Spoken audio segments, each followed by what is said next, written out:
Hello, welcome to my vlog. On the way to Marga Pokhari.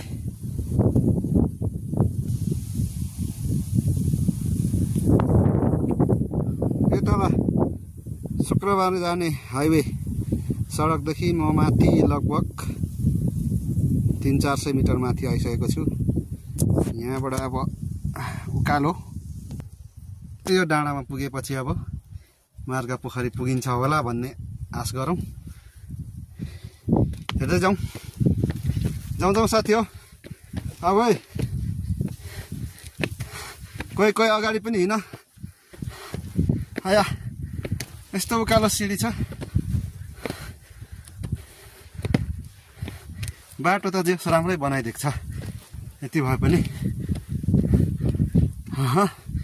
यो चौताराबाट नि अझै उतै जानु पर्ला जस्तो छ। मैले सोचेको चाहिँ यहाँनिर पुगेपछि हो कि भन्ने लागेको थियो। होइन क्या हो, यहाँ धारा चाहिँ छैन। धारा चाहिँ छैन भनेपछि फेरि धारा चाहिँ छ, पानी चाहिँ छैन।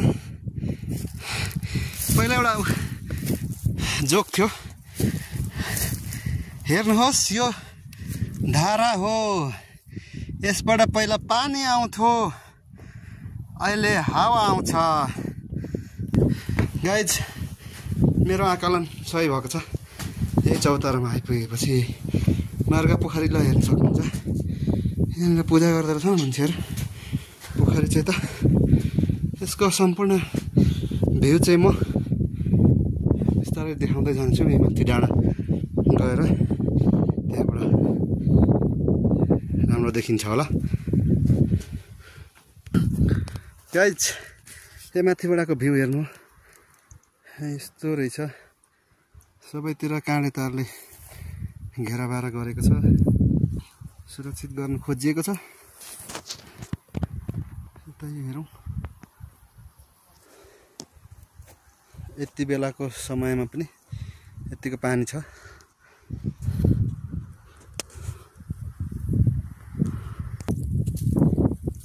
यहाँदेखिको भ्यू पनि हेर्नुहोस्। यो पूर्वपट्टिबाट पश्चिमतिर मैले खिच्दैछु यो मार्गा पोखरीको। यो कम्पाउन्ड बाहिरबाट मात्रै, भित्र पस्ने सायद गेट होला कहीँबाट, यहाँ देखिएको छैन। माथिबाट छ होला, तर इन्ट्री पनि सायद त्यस्तो सजिलो छैन होला। यहाँ जो कोही इन्ट्री गर्नु नपाउने हो कि जस्तो पनि लाग्यो। खै के छ, लगभग अब यस्तो ठाउँमा जबरजस्ती गर्नु पनि हुँदैन। राम्रो छ, जस मलाई मन पर्यो।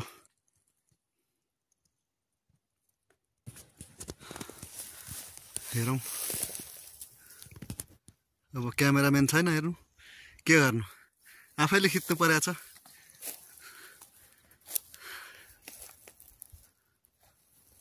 यो यता बाहिरी एरिया यसको।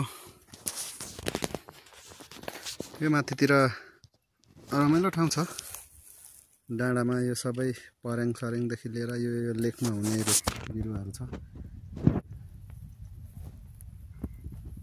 चुत्रो छ, चुत्रो पाक्ने बेला पनि हो सायद यति बेला। चुत्रो पाकेको छ कि छैन, चुत्रो खोजी खाम। चुत्रो पाक्ने बेला त होइन, चुत्रो त सुकिसकेको रहेछ। यस्तो भइसकेको छ। यो अस्ति ठिक्क बेलामा भएको भए यो कति मिठो हुन्थ्यो होला।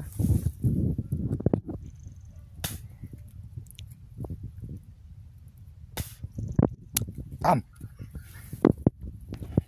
हेर्नुहोस्, यो चाहिँ म पोखरीको कम्पाउन्ड भित्र छिरिसकेको छु।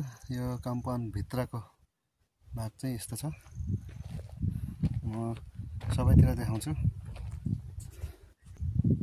यो तलबाट सिँढी चढ्ने बित्तिकै आइपुगेको फलैचा चौतारा चाहिँ यही हो।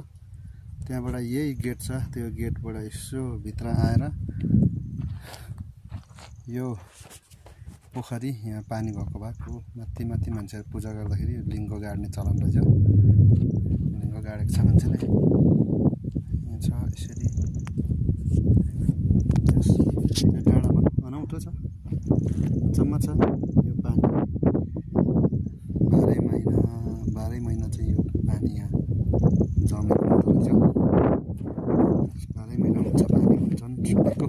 म पहिलोपटक आइपुगेको छु यहाँ। हेर्दाखेरि यो फागुनको अन्तिम अब चैत लाग्ने बेला भइसक्यो, यतिको पानी छ। चाहिँ यहाँ पानी हुन्छ 12 महिना भन्ने भइगयो। अब यो यहाँ सायद आफै यो उम्रिन्छ होला यहाँ पानी। मूल कहीँबाट आएको त देखिएको छैन, कहाँबाट पानी आएर जमेको होइन। अब मुख्य कुरो त अब बर्खामा परेको पानी पनि जम्छ होला, त्यसपछि यहीँ पनि उम्रिन्छ होला सायद, यहाँ मूल होला। हेलो, मार्गा पोखरी पुरापुरी घुमिसकेर अब ओह्रालो लाग्ने क्रममा यहाँ फेरि अब डाँडामा होस्टल चल्न थाल्यो। यसरी पुरै होस्टल चलेपछि अब चिसो छ। अब ओह्रालोको यात्रा सुरु यहाँबाट, यताभित्र पोखरी लाग्यो। अब ओह्रालो यो सिँढी चलिरहेछ।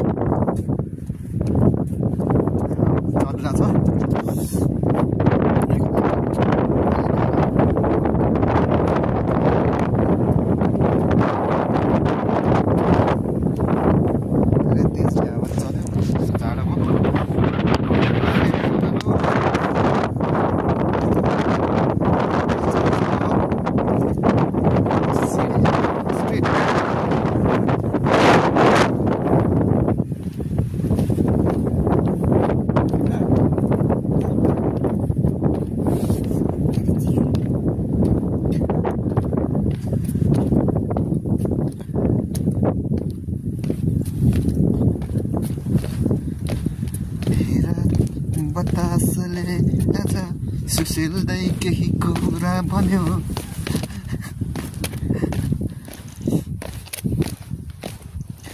भन्ने गीतको सम्झना दिलाइरहेको छ यो बतासले।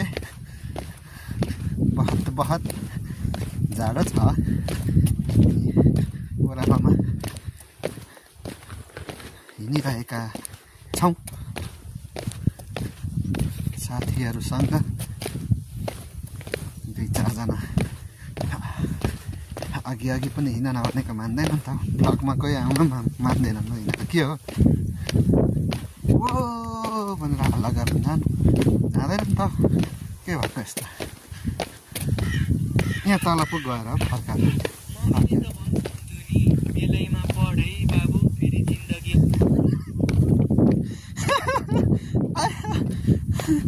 पढाइ बाबु भन्छ त के भनेको को।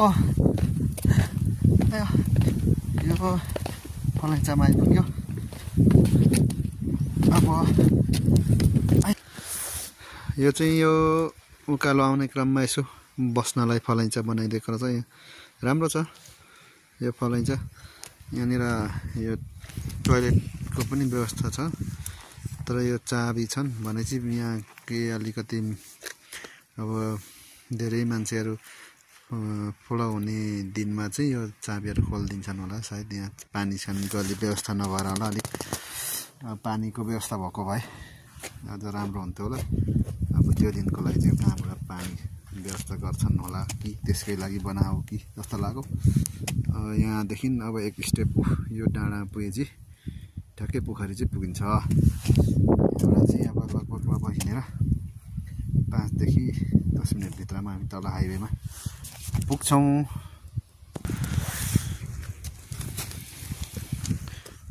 लगभग यहाँदेखि चाहिँ अब सिँढी छैन, बिचमा लगभग यो थोरै एरियामा चाहिँ सिँढी छैन। अलि तलसम्म छ यो, यति थोरै मात्रै खिच्छु यो चाहिँ। त्यसपछि चाहिँ नि अलि तल फेरि तल हाइवेबाटै उकालो आउने क्रममा चाहिँ अलि माथिसम्म चाहिँ फेरि तल पनि बनाएको छ सिँढी। यहाँ चाहिँ बिचमा थोरै यति चाहिँ यस्तोमा हिँड्नुपर्छ। यो चाहिँ बाटोमा आल्चा मजाले फुलेको छ। यो घरको होला आल्चा, राम्रो गरी फलेको छ। फलेको होइन, फुलेको छ सेतै भएर। यो चाहिँ लेकाली पराल यो घाँसको लागि यो लेकमा पाइने खालको झारहरूको यो घाँसको लागि पराल जस्तै काम गर्छ यसले। पछि मान्छेले वस्तुलाई दिनुकै लागि होला सायद यो यसरी जोगाड गरेर राखेको जस्तो लाग्छ। यो घरको मान्छेहरूको होला पक्कै। यो आलु रोपेको छ, बर्खे आलु।